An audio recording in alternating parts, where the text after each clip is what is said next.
You know the song, The Cat in the Cradle, is about dad? I think I should do a joke on being a mom, the cat in the cradle mom. And she looked at me, she goes, I just think that's really sad. You would think that's funny. Like never home, and I'm out drinking, and I'm not doing nothing with the kids. And now, the truth is, I'm the cat in the cradle because none of my grandkids will come see me. So anyway,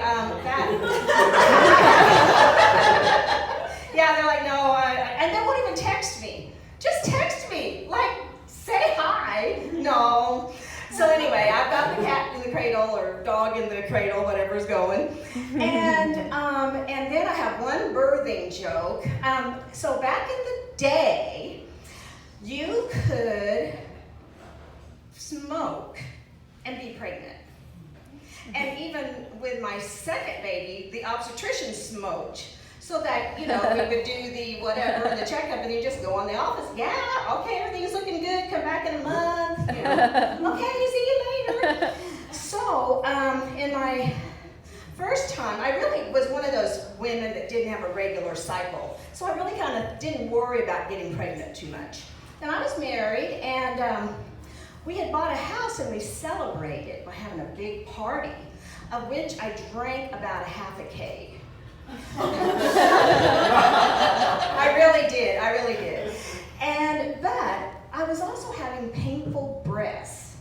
And so one of my friends said, did you know that's a sign of being pregnant? And I said, no, I did not know that. So that day after the cake party, so this is what we did. We did not have little sticks we peed on. You would pee in a mayonnaise jar. It had to be a mayonnaise jar, so I had a big enough hole so it would fit and you could pee in it. So anyway, I peed in it and put the little lid on, and then you had to get in the car and drive it to the lab. When she took the lid off, she said, phew, Budweiser? It was a Bud keg, it was. And I found out, I was extremely hungover, and I found out that I was pregnant, and I was like, oh, okay, so. That tells you what kind of mom I was. Just those two little sentences. Okay, but also, I'm wearing a thong. And, they're really my granny panties, but because of my COVID weight gain, they look like a thong now. Right? Who else? Okay, listen, let's do some, see if I have any answers. Anybody's granny panties looking like a thong? No, okay, don't feel bad. See, nobody has that either. So, what is up with Pittsburgh? And, and I also turned 69 this year. Woo! And my sweet husband over there, we thought, you know what, why don't we try that position again? And it was really fun for a few minutes, but we got all tangled up in our CPAP machines.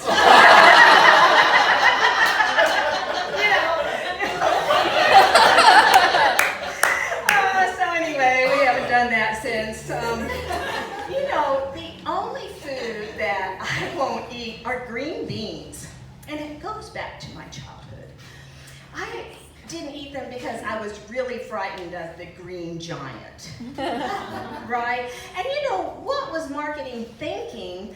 Hey, let's convince a whole generation of kids that you're going to grow up and look like Wilt Chamberlain with a really bad case of gangrene. True? Now, is the Jolly Green Giant out there anymore? I don't know. Okay. Well, now back in the day, I use this a lot because it's just back in the day, we did not have online dating. We didn't pee on sticks. So we would put an ad in the newspaper under singles. And then you would use letters from the alphabet to describe what kind of date you want to go on, right? So here's what I had. SWFDNR BJYES and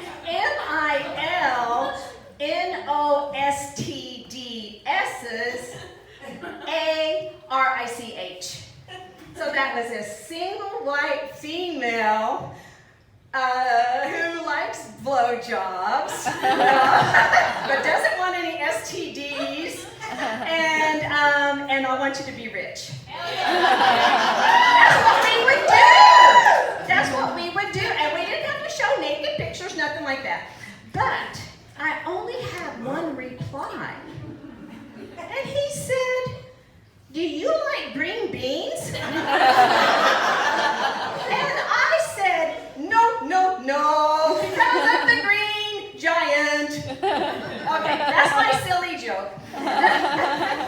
You know, I work in a haunted hotel, and there's there's a lot of famous spirits that live there. There's Jesse James, and Carrie Nation, and John Wayne Bobbitt. No, not John Wayne Bobbitt, but John Wayne does live there. So one night I slept in his room and I was thrown clear out of bed. Apparently John Wayne didn't like it when I farted. And that's a true story. True.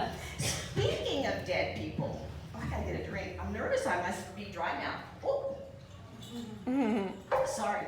So speaking of dead people, murder shows. I love them. But why is everybody so nice? Who gets murdered? Especially the older victims, you know. They're so sweet. They go to their grandchildren's t-ball games. Have you ever gone to a t-ball game? If you had, you wished that you were murdered. Hate t-balls. But, you know, I also read the Bible. And God is so demanding. Oh, poor Moses. He commanded that Moses build a lampstand for the Ark of the Covenant. He wanted it made out of pure hammered gold with a center stand and 3 branches coming out on each side and decorated with gold, roses, and petals. The man is a shepherd. He's in the middle of the desert and has no water. Moses didn't need to find the promised land. He needed to find a Home Depot. Recently, I had a breast reduction. I went from these double Ds to a triple D belly. I didn't know. They went away, and then I had so anyway, that's my, I like the, you know, anyway, that's just what happened. Now, when we checked into our hotel in Fort Scott, these are the 3 jokes that the guide said to me. Because you know, if you say you're a comedian, people always say, oh, you can use this. Well, I'm using these. Okay, so what is an undecisive B? Maybe. I just thought that was funny. Okay, I think this one's funny too. Okay, what's a cow with no legs? That right, Denny? Okay. Who knew that? Wait a minute. It's ground beef. So that joke I can't use anymore. Too many people know it, right? Ground beef was the answer to that. But then what is, now you might know this. Are you a farmer? Aww.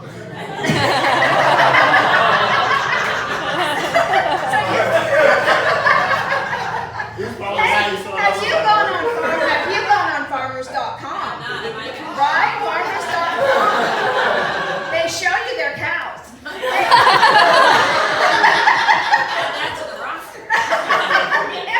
And so a cow that just had a baby, what's that called? I think I'm supposed to, no, let me reword it. A cow that just had a calf.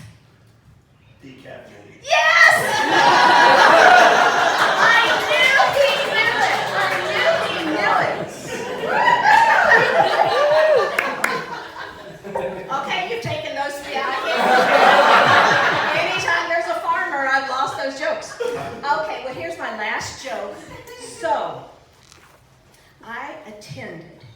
very sacred Kickapoo Indian baptism ceremony. And I was just chatting away at the table, you know. And I felt a tap on my shoulder, and it was the tribal chief.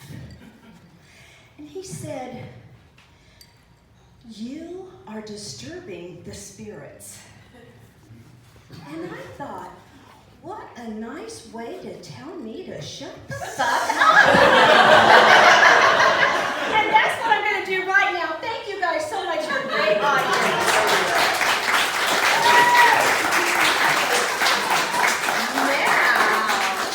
Now we're going to introduce Regina, our local Pittsburgh person. So we don't mean to be dogging Pittsburgh. I almost went to college here.